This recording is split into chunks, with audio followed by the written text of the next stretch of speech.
Hello, it's me, Mr. Systems, here to introduce you all to the latest and most exciting content we have planned for Fire Emblem Heroes. We've heard a lot of feedback about how many of you summoners aren't having fun with a lot of the in-game events. That's why we'll be introducing our brand new game mode, Auto Affinity Summoner Duels, where you can feel twice the unenjoyment at twice the rate. But that's not all we have planned today, summoners. Please, take a look at this.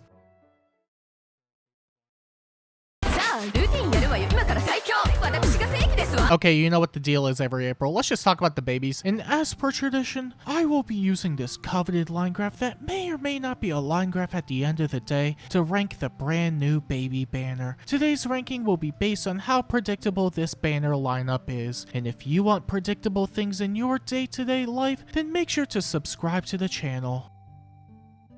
Wait a second. First up, we have Leo, and he's Leo, so you know what you're in store for. Will Leo defy all the odds and be a good unit, or is he doomed to a lifetime of mediocrity? And tomatoes. Especially tomatoes. I swear to God if he brings up tomatoes again. Let's see. Leo comes with Tome of Dusk, which is a slang Far Trace 4 tome that grants him an additional action after using an assist, grants himself a special jump of 1 after using an assist, as well as inflicting attack and res penalties, as well as sabotage on all foes within 3 rows and columns of Leo, and gravity on any foe within the cardinal direction of him, gets a bunch of stats during combat, 20% res-based true damage, and has pierceable damage reduction. That sure is a lot of stuff, but as we all know with these types of banners, this is most likely the shortest amount of present text here. It's funny that all it took for Leo to become a good unit is to be a mixture of 2 better units in the game, a la Chrom and Fiatzi. I wouldn't say his gravity is as strong as Fiatzi's, but he makes up for it in mobility, extra debuffs, and combat. I'm not even going to attempt comparing him to Chrom. Leo also comes with extremely rare and expensive skills such as Reposition and Blazing Thunder. Also some other limited time tier 4 skills, but you're more likely to use Reposition over the others. It's straightforward fodder featuring some side grades in Detect and Insight Hone, so relatively nice stuff overall. And really, there's not a whole lot that I can say or add about Leo, TBH, 2BH, to be quite H. I be lost, choose your legends. And other than that, that sure is Leo. He's an extremely straight to the point unit, and this version might stick around a lot longer than most other units just based on his action economy alone. At least until they introduce a skill that disables Gale Force Assist, but they wouldn't introduce a solution to a non-existent problem, right? Ha ha ha, kill me. Next, there's Camilla, and guys, gals, subscribers, soon-to-be subscribers, we have just reached a brand new milestone in Fire Emblem Heroes. Camilla is now officially the first character to have 10 distinct versions in the game.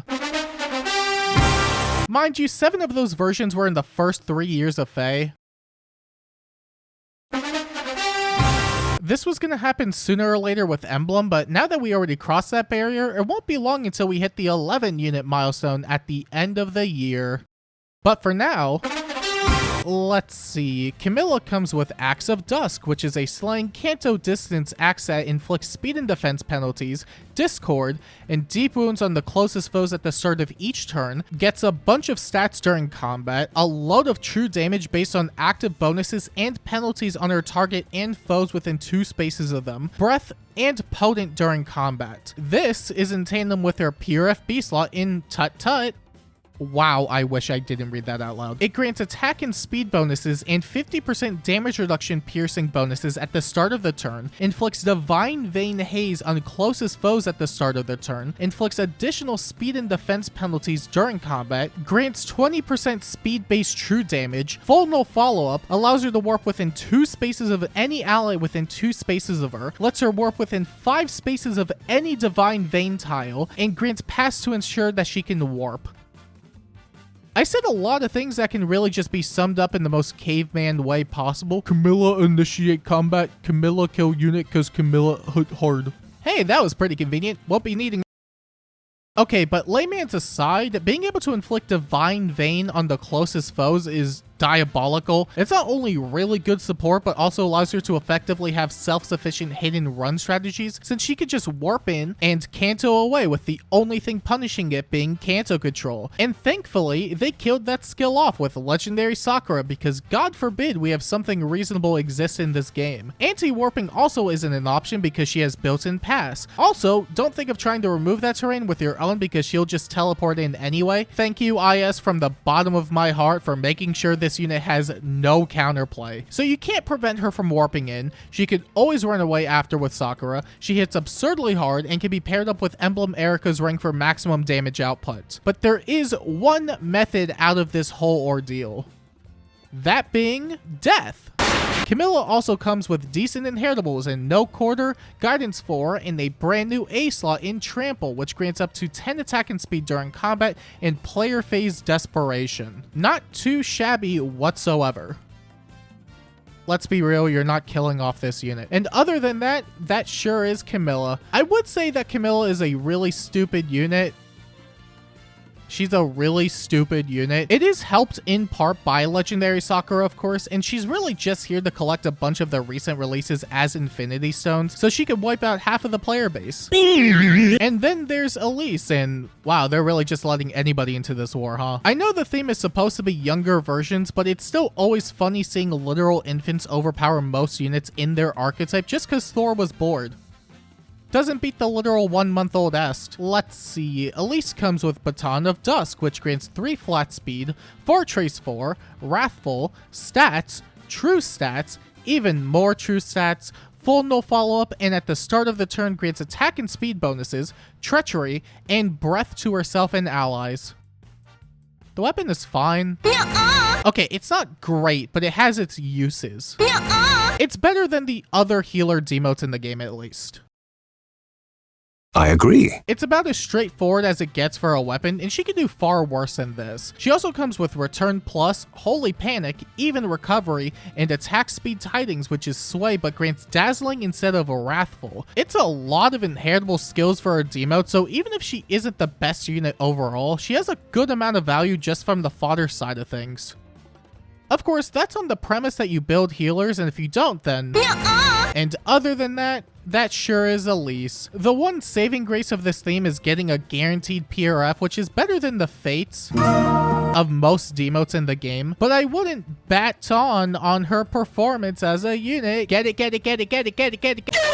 And last on the banner, we have Corrin and Corrin, the duo unit this time around. I'm not gonna lie, I kinda like the double avatar duos a fair bit, so it's cool seeing them get theirs this time around. Not kidding, I'm telling the truth. Let's see. Corrin comes with Duskstone, which is a slang adaptive weapon that inflicts debuffs on the foe during combat, grants upwards of 15 true damage and true damage reduction to himself, has built-in times pulse 4, scowl that works on the foe's first attack as well as against brave hits, and grants Draconic Hex to himself and allies at the start of the turn. Draconic Hex inflicts -5 attack, speed, defense, and res during combat, and an additional amount to each respective stat if they don't have penalties on it, going upwards of 10 total on each stat. Corrin also has a PRF special in Dragon Fang Fire, which is a 2 cooldown special that boosts his damage by 40% of his res, grants Phantom Res +5, has built-in Dragon Ball that also grants 80% AoE protection, has pierceable damage reduction during combat, and inflicts Divine Vein Water within 2 spaces of a foe after combat, on top of a dual button that makes it more difficult to make follow-up attacks on himself and allies, as well as being able to set down Divine Vein Water within 3 spaces of himself for 2 turns. That's a lot of words that can probably be summed up as, you do have Shield Fighter, right? Okay, that's not really true, but it's the obligatory armor skill, so it had to be mentioned. This Corrin seems like a step up from Legendary Male Corrin, but that implies Legendary wasn't already one of the worst Book 8 units to begin with. I think my biggest problem is addressed with the button, since now he could set water terrain whenever he wants. Until Camilla reverts it, of course. He also has more HP in defense, which was a big issue because IS loves making fast dragons have 0 physical bulk for some reason. This meant that a lot of matchups would just end up with the enemy rolling up in his face and being like, you don't have bulk, right? Followed by instantaneous death. But at the very least, they gave him 3 more paragraphs of text somewhere in his kit, so now he can survive a lot more melee matchups.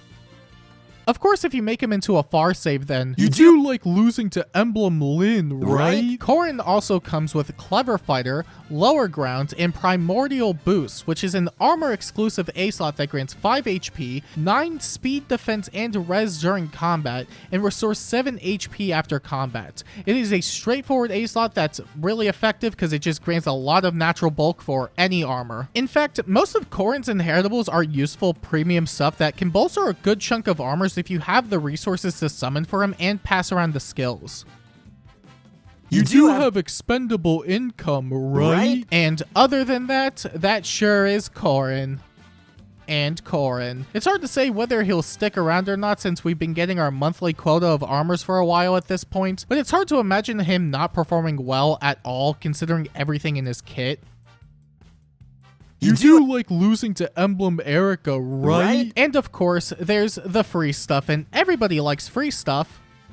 Except Nintendo. If they could charge you for this, they would. Xander is our freebie unit this time around, and that means he's probably good by demote standards. He has Sword of Dusk, which is a 19 might near trace 4 weapon that inflicts -5 attack speed defense, null breath, and crucks on foes within 3 rows and columns of him, as well as getting extra stats during combat, and defense-based true damage and true damage reduction of up to 25%.